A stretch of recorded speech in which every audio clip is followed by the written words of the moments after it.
इस समय कनाडा में क्या हो रहा है? कनाडा के प्रधानमंत्री जस्टिन ट्रूडो अब कह रहे हैं इट हैज टू स्टॉप, और ओटावा के जो मेयर हैं उन्होंने स्टेट ऑफ इमरजेंसी डिक्लेयर कर दी है।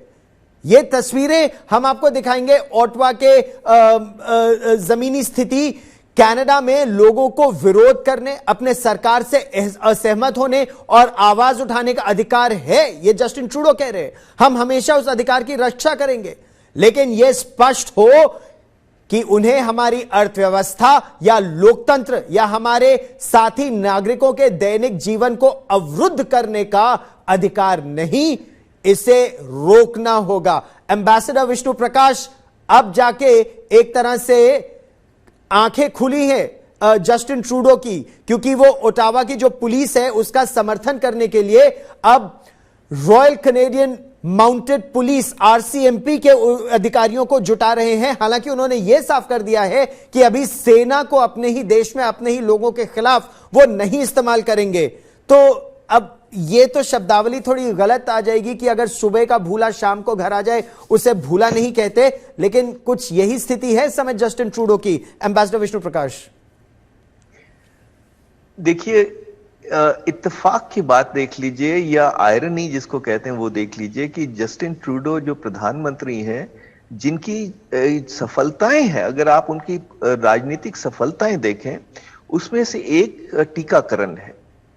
और शुरू में तो ये कर नहीं पाए थे, पर उसके बाद इन्होंने, पूरी सरकार ने, और इसमें श्रेय जाता है एक भारतीय मूल की मंत्री को, मिसेस अनिता को, जो अब डिफेंस मिनिस्टर हैं।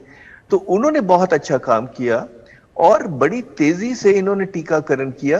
80 से 85% लोगों का टीकाकरण हो चुका है कनाडा में। जी।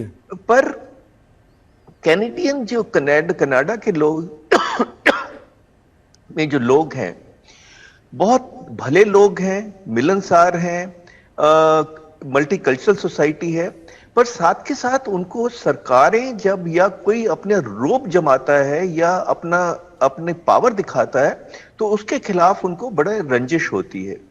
अब सरकार ने, और थोड़ा सा फर्क है कनाडा की सरकार में और हमारी सरकार में, कि जो टीकाकरण की पॉलिसी स्टेट्स में है, जिनको प्रोविंसेस कहते हैं, वो स्टेट के प्रीमियर्स करते हैं, सरकार, केंद्रीय सरकार नहीं करती है। केंद्रीय सरकार की पॉलिसी सिर्फ होती है जो कि इनका व्यापार होता है अमेरिका के साथ, और व्यापार भी कितना होता है, $2.5 बिलियन का हर रोज आयात निर्यात होता है, और सैकड़ों ट्रक आते जाते हैं। तो इन्होंने ये किया कि कहा कि जब किसी का टीकाकरण नहीं हुआ है तो उनको वापस आके क्वारंटीन करना पड़ेगा, और 90% जो ट्रकर्स हैं उनका टीकाकरण हुआ है। पर हुआ क्या था कि इतनी ज्यादा रिस्ट्रिक्शंस लगाई गई थी, क्वारंटीन हो रहा था, लॉकडाउन हो रहा था, और कुछ सरकार की पॉलिसियों से, नीतियों से लोग परेशान थे, क्योंकि वो अपना जो सुझाव है उनको कोई सुनने को तैयार नहीं था। तो इस तरह से रोष बढ़ गया। पर इनकी सुनाई करने की बजाय इनको ये कहा गया कि यहाँ ये आतंकवादी हैं, उग्रवादी हैं, ये है वो है, तो उससे रोष और भी भड़क गया। पर बात यह है कि जब तक आपके जो तन लागे सो तन जाने, भाषण देना, एडवाइस देना बहुत आसान होता है, पर जब आप पे पड़ती है तब समझ आती है कि क्या करना चाहिए। तो शायद अब ये अपना किसी भी देश के अंदरूनी मामलों में हस्तक्षेप करने से पहले 2 बार सोचेंगे